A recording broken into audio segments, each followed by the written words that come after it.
Now at this point, the action is ready to be slid off. But as you can see, the hammers up there, they're really close to the upper. So I will have to be extremely careful to make sure nothing gets stuck in there, because that's gonna break the hammer as I'm pulling it out.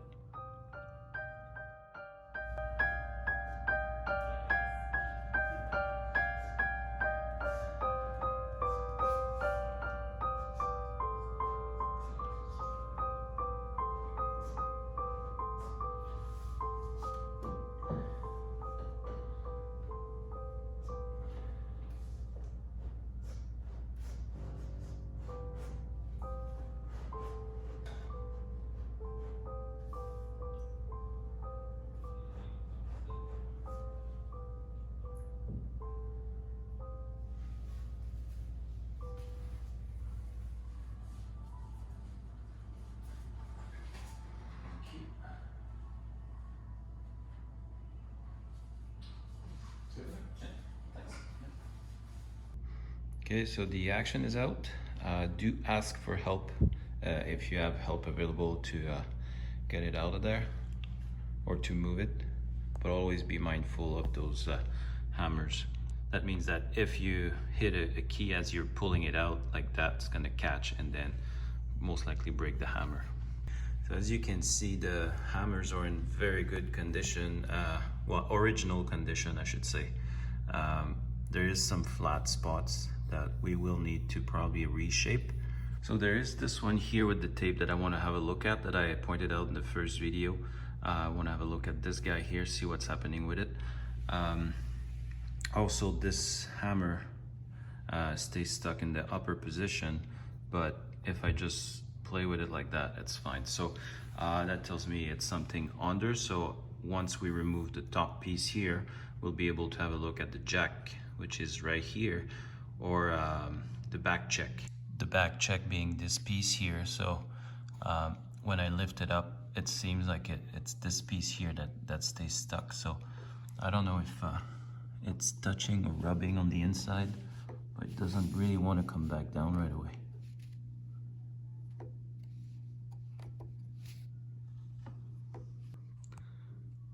Now, from what I've learned online, those here adjust the jack itself, forward or back. So I'm not gonna touch those until I can have my music technician, my piano technician that comes over here and can have a look by himself. It's also 2 sections. So there is some adjustment, and you can see here that there was some adjustment made with a shim. So this top section could potentially come off. And this plate here, we'll remove that as well. But it's actually a tool that helps us, once the hammers are removed from the top, to push the jacks away to allow us to drop the hammers back in. So it's not just like a cover plate. It's in the storage position right now. And then when this lineup hole goes into the pin, that's the location where it pushes the jack, so we can put the hammers back in.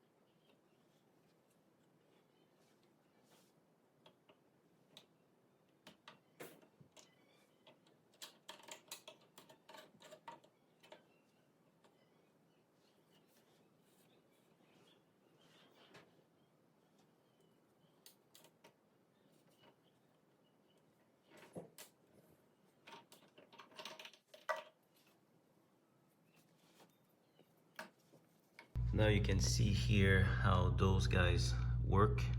So if you look on the inside, there's a threaded system that would push the jack further or closer.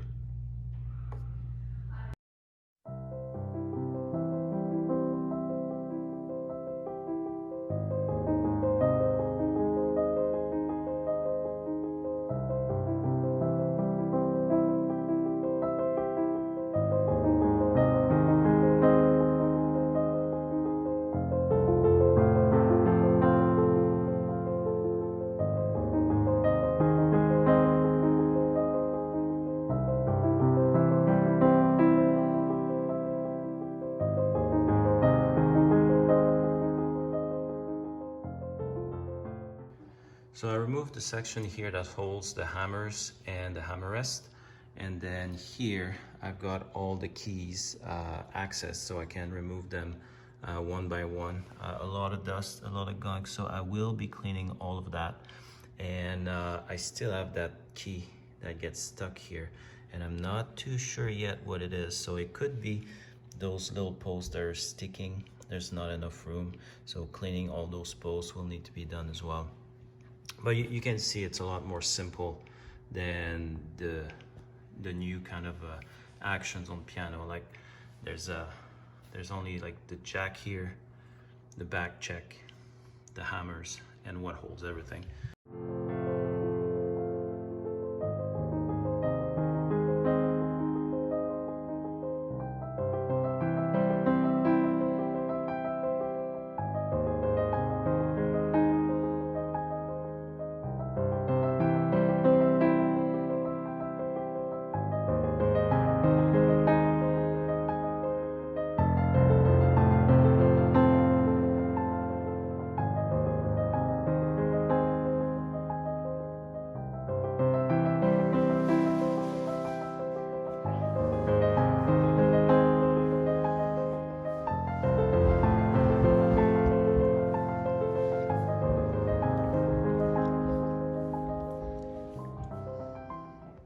So the first thing I noticed is that in the middle, the piece, like the keys were actually sliding pretty easily up and down when I was taking them out.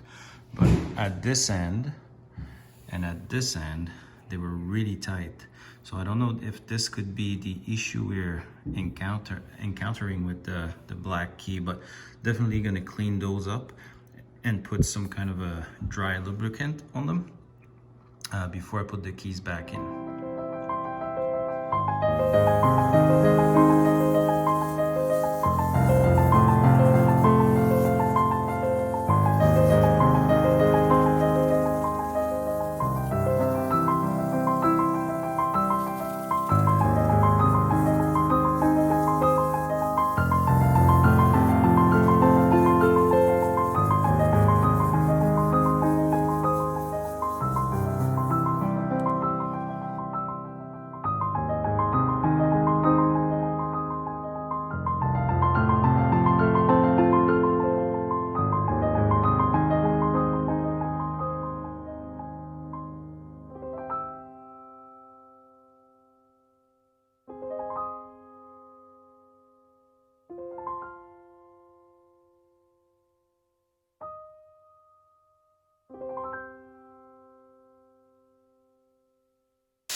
Now all the felt underneath the little disc are cleaned up. You can see like there's still some discoloration, but obviously it's an old piano, 74. And actually I found this under the dust, which is a date. So we've got what I think is a 2, a 7, 74. So depending on how they read this before, I'm guessing this is February 7, 74. And that's 1874, obviously. So I'm gonna brush those guys as well. And then I removed all of those discs there, and I kept them in order because they do have shims under them and they don't have all the same amount, so I don't want to mess up with that. So I'm gonna put them the exact same way that they came out.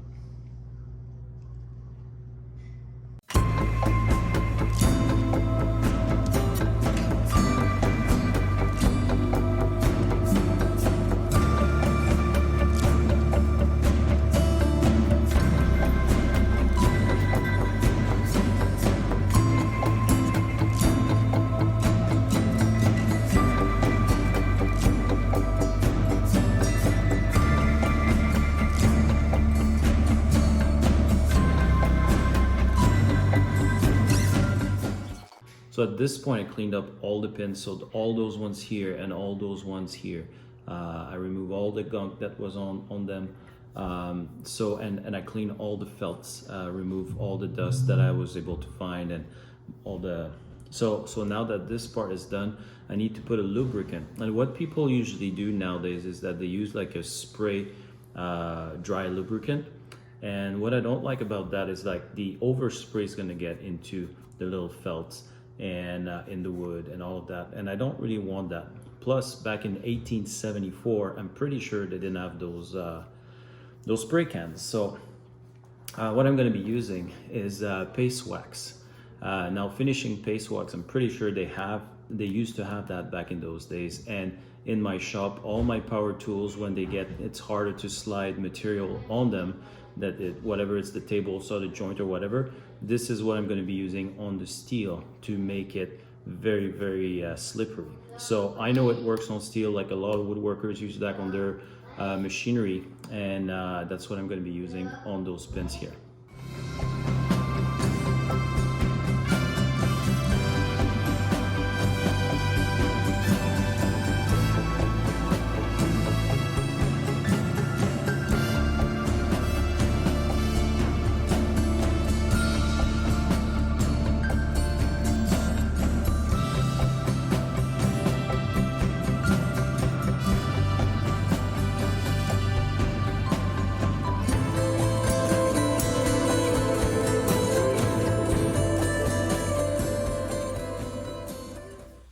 So I just tried to clean the ivory keys with rubbing alcohol. That's one of the ways that I've seen online that people use to clean the keys. But as you can tell, like there's stains and that doesn't come off. So another way I've seen was to use steel wool, and that makes more sense to me than the rubbing alcohol, because ivory being a living kind of a living material, that it would be porous and this would be kind of in it. So I'm using extra fine steel wool, and we're going to give this one a try.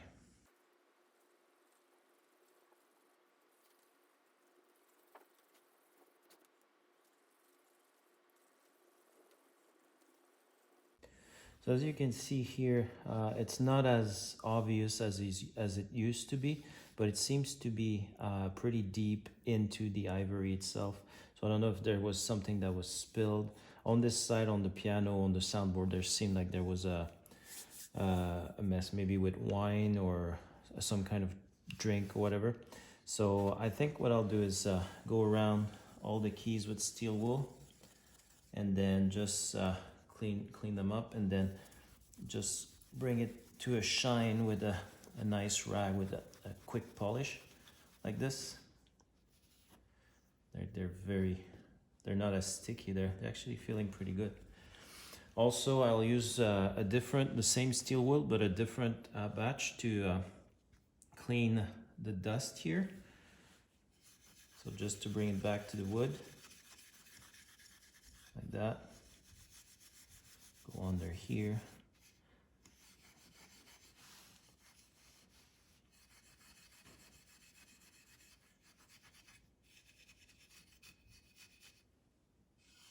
I'll do the sides. And most likely apply some of that paste wax again as a lubricant in between the keys. And we'll do the whole keyboard.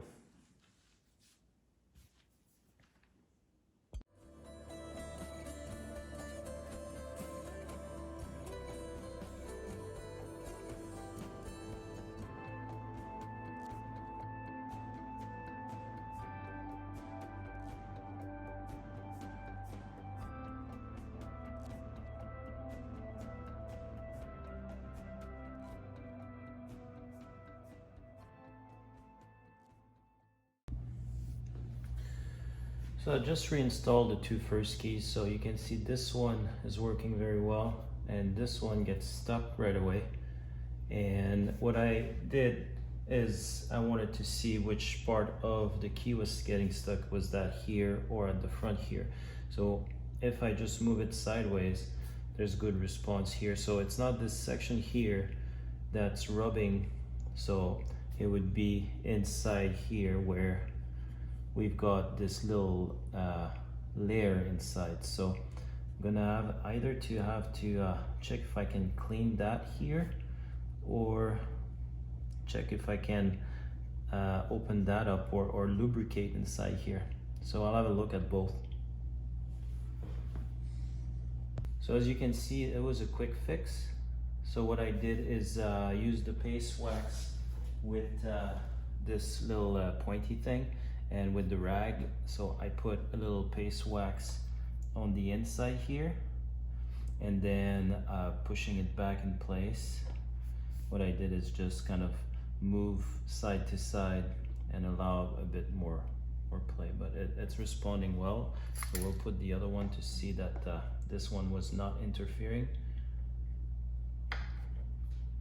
This one's working, this one's working. So we'll keep moving.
So it's been a few days and I kind of put the keys back in because I didn't want any damage to them, so I can close up everything. We do have pets here, but something I've noticed that I find interesting is this is the side that I haven't touched yet. There is no tension back on the jacks here, because usually like when the upper section is on, there's tension pushing on those and that helps the key come back down. And a lot of black keys right now are getting stuck, just because there's no more tension at the back here to push it back down.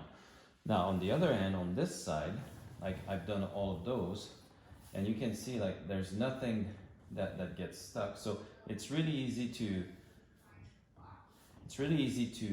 adjust the kickback or the balance of the key basically. Like so if it sticks while you put it in, you can just add some lubricant and it makes things very easy. So I'm assuming that once the whole action is put back up, like it's gonna be even easier to play. And if you go back to this side, you see those ones are still stuck down. So we're gonna leave this video here for this section on the action.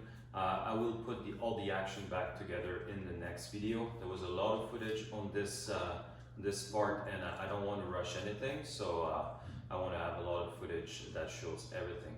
I hope you enjoyed this section. If you have any questions as I'm putting everything back together, leave a comment down below of a section you would like to see more up close or that kind of thing. The next video I will be polishing all the scratches that I made onto the ivory keys. Like they're still like they're nice and smooth, but they lost kind of the luster and shine. So we're going to be repolishing those, and then step by step putting all the pieces back together on the action in the next video. So thanks again for tuning in this series, and until next time, I wish you well.